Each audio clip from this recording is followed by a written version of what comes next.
राज, जादू और किस्मत की दास्तान। पुराने ज़माने में एक गरीब चक्की वाला अपनी बेटी हलीमा के साथ एक छोटे से गांव में रहता था। हलीमा ना सिर्फ खूबसूरत थी बल्कि निहायत अक्लमंद और मेहनती भी।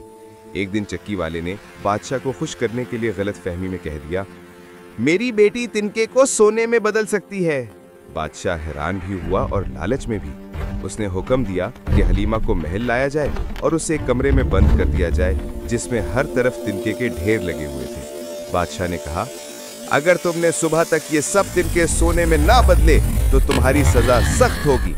हलीमा खौफ से रो रही थी कि अचानक कमरे की हवा बदली और एक अजीब शक्ल का बोना नमूदार हुआ। उसकी हरी आंखें चमक रही थीं और वो शरारती अंदाज में मुस्कुरा रहा था। मैं सोना बना सकता हूँ, मगर इसके बदले तुम मुझे क्या दोगी? हलीमा ने घबरा कर कहा, मेरा कीमती लॉकेट। बोने ने हंसकर सर हिलाया और देखते ही देखते कमरा चमकते सोने से भर गया। बादशाह हैरान रह गया मगर लालच बढ़ गया। दूसरे दिन उसने हलीमा को एक और बड़े कमरे में बंद कर दिया। रात हुई, बोना दोबारा आया। बदले में अब क्या दोगी? मेरी चांदी की अंगूठी। बोना मुस्कुराया और फिर सोना चमक उठा। तीसरी रात बादशाह ने एक बहुत बड़े हॉल को तिनकों से भर दिया। अगर हलीमा कामयाब होती तो बादशाह उसे शादी की पेशकश करता, वरना मौत उसका मुकद्दर थी। इस बार हलीमा के पास देने को कुछ ना था। वो रोने लगी।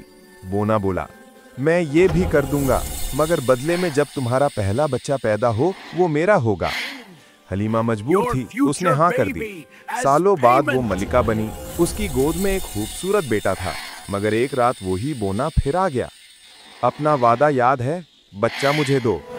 हलीमा फरियाद करने लगी। बोना सोच में पड़ गया। अगर तुम मेरा नाम बता दो तो तुम आजाद हो जाओगी। हलीमा ने हर नाम आजमाया मगर एक भी सही ना था।